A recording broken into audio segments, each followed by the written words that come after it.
Okay, so andito po yung ating pong Ninja 1000 at ito na po yung kanyang itsura mga sir.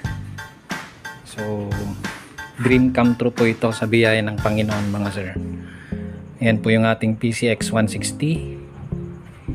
Okay, so nung nawala po yung ating Ninja 300 ay pinalitan ng Panginoon ng mas mataas na cc, 1000cc. At hindi ko po pinagsisisihan ng isang 1000cc mga sir, mga ma'am. So ang gagawin natin ngayon, maglalagay tayo ng tank pad protection. Okay, ito po yung lalagay natin.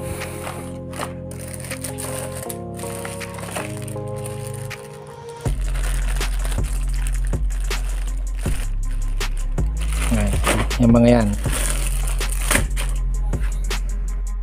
Tapos ito mga sir, yan mga ma'am. So titignan natin kung paano ito may pwesto dyan. Okay,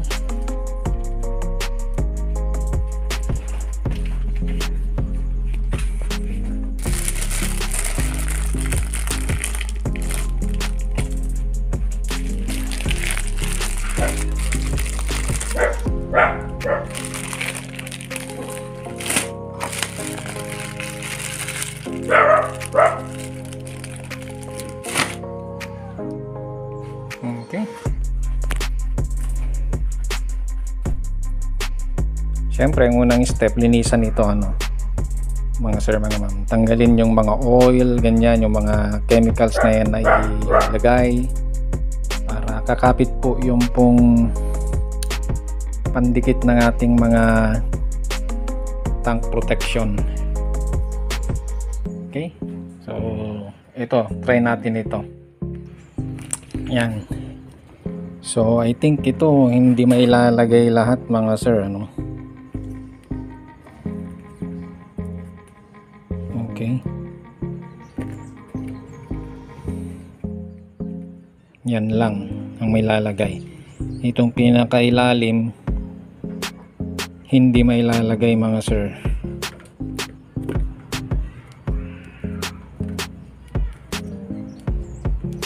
Alright,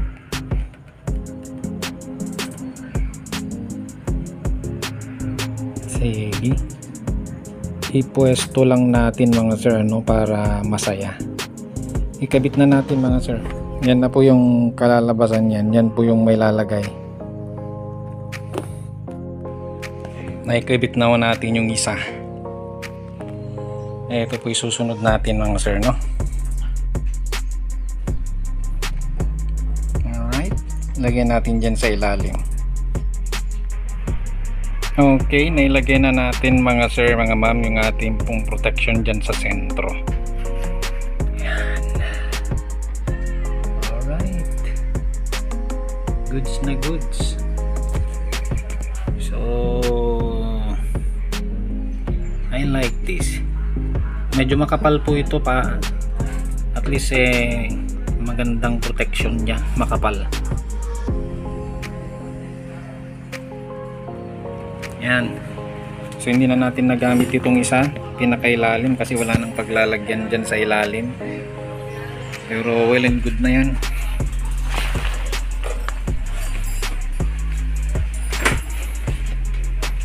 Ayos.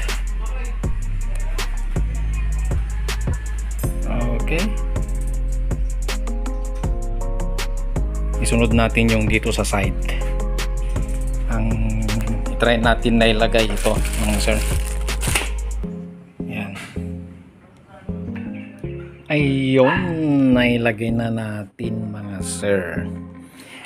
Hindi siya sakto pero hindi siya sakto sa may shape niya, pero lapat naman mga sir, Mahalaga lang naman merong kakapitan yung ating hita. Ito to. Okay, malaking bagay po yan. So ganyan po. Yan, malaking bagay na protection na yan mga sir. Hindi naman na masasagi yan. Malayo na yan na masasagi. Dito talaga ang more na nasasagi. kaya tamang tama lang yan. Okay, ilagay natin sa kabila mga sir. Okay, nailagay na natin mga sir. Yan o. So ito na po yung pong kinalalabasan ng ating pong tank, fuel tank protector. Tank grip.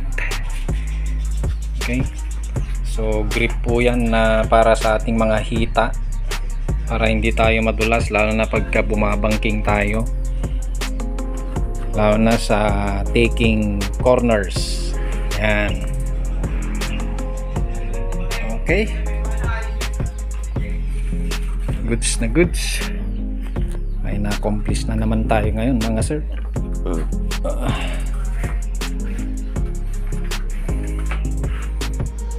Alright, nice one. Alright, so yun lamang po yung ating pong vlog ngayon. Pero syempre, bago tayo magpaalam, subukan muna natin.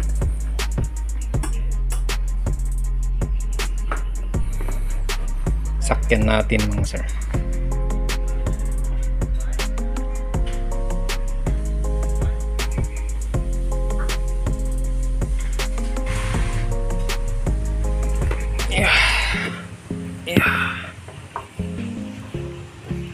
Okay, yun no, saktong sakto sa may hita natin no. Yan, di ba? Pagka grenade mo yan no, saktong sakto pati dito.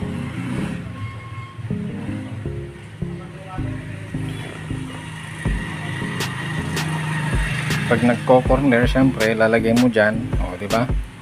Sakto mga sir. Ayos.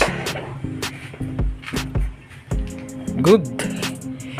So yun lamang po yung ating vlog ngayon. Kung nakatulong po sa inyo, pa-click po yung like and share. Then kung gusto nyo pong yung mga ganitong klase ng content, kung gusto nyo po yung mga ganitong klase ng content mga sir, mga ma'am, i-click nyo na po yung subscribe button, i-click nyo na rin yung notification bell para ma-update po kayo lagi sa mga i-upload nating videos sa ating pong channel. Okay, paki-share, paki-like para mapanood din po ng iba, makatulong sa kanila. Purely DIY. Alright, sa ating pong Kawasaki Ninja 1000 SX. So alright,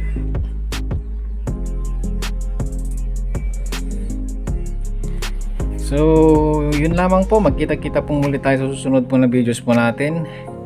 Lagi nyo pong tandaan, when you ride, live your pride mga sir.